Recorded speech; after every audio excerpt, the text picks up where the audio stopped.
好多人強調正面思維，發生壞事總會話一切都係最好嘅安排。你有冇諗過呢啲心靈雞湯可能係靈修毒藥？呢啲話語就好似一塊橡皮擦，正喺度抹去你真實嘅感受，俾你錯失療愈嘅機會。哲學家維克多·弗蘭克爾提出意義大於苦難嘅公式，意思係當人揾到超越苦難嘅生命意義時，便能承受甚至轉化苦難嘅價值。聽起嚟好鼓舞人心，好似能夠解釋苦難嘅存在理由。我哋或許冇聽過呢一個理論，但早已習慣用意義嚟包裝傷痛。失戀之後跟自己講佢唔夠好，失業嘅時候安慰自己宇宙另有安排。呢啲想法當然比負面思維嚟得好，至少唔會加深痛苦，喺困難嘅時候仲能夠支撐我哋前進。但無論係正面定係負面，咁都只係理性建構嘅解釋，唔係真正嘅情緒實相。有一則古老寓言，一位沙漠女人睇見綠洲，結果只係海市蜃樓。有人話至少你睇到咗希望，但真正重要嘅係當時口渴嘅狀態。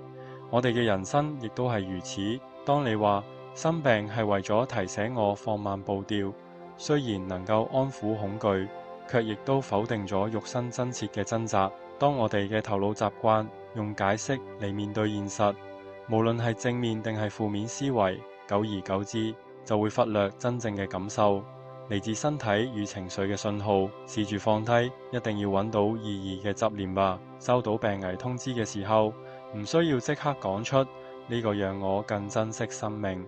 親人離世嘅時候，亦都不必勉強自己話 Rest in peace， 感謝上天讓佢解脫，讓悲傷就係悲傷，恐懼就係恐懼。呢一種不加修飾嘅誠實，先至係同靈魂接觸嘅起點。細心覺察一下，每當你為某件事發明一個意義，其實嗰係因為你喺情緒上冇辦法接受佢。為咗逃避當下嘅感受，我哋就用意義築起一道閘門，阻止自己完全體驗呢份情緒，以及背後更深層嘅真相。真正能夠穿越苦難嘅，唔係編織理由嘅能力，而係直視傷口嘅勇氣。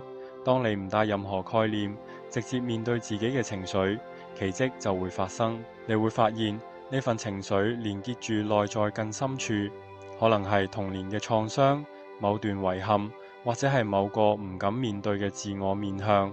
唯有直視佢哋，蛻變先至可能發生。佛教所講嘅原為道用，正係把所有經歷視為修行嘅契機。靈性嘅核心唔在於逃避痛苦，而在於接納自己嘅全部。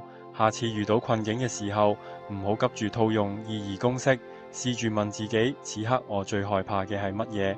呢份疼痛正揭示我邊個尚未療愈嘅部分。當你唔再壓抑情緒，而係選擇與佢共處，就會發現傷痛本身就係通往自由嘅道路。睇完呢段影片之後，請你閉上眼，回想最近一次被負面情緒淹沒嘅經驗，唔好急住替自己揾藉口，只要如實感受胸口嘅緊繃同四肢嘅顫抖，神奇嘅事便會發生。呢份唔逃避嘅覺察，會引你觸碰到生命最原始嘅脈動，嗰度冇意義嘅修飾，只有純粹嘅存在。如果你喺進行以上嘅練習之後，你得到啟發，歡迎你留下你嘅洞見。真正嘅覺醒唔係超越苦難，而係允許苦難成為照見自我嘅鏡子。如果你喺呢段話中睇到自己嘅影子，請訂閱頻道並分享俾正在尋找答案嘅靈魂，讓我哋一齊用最真實嘅方式穿越生命嘅迷霧。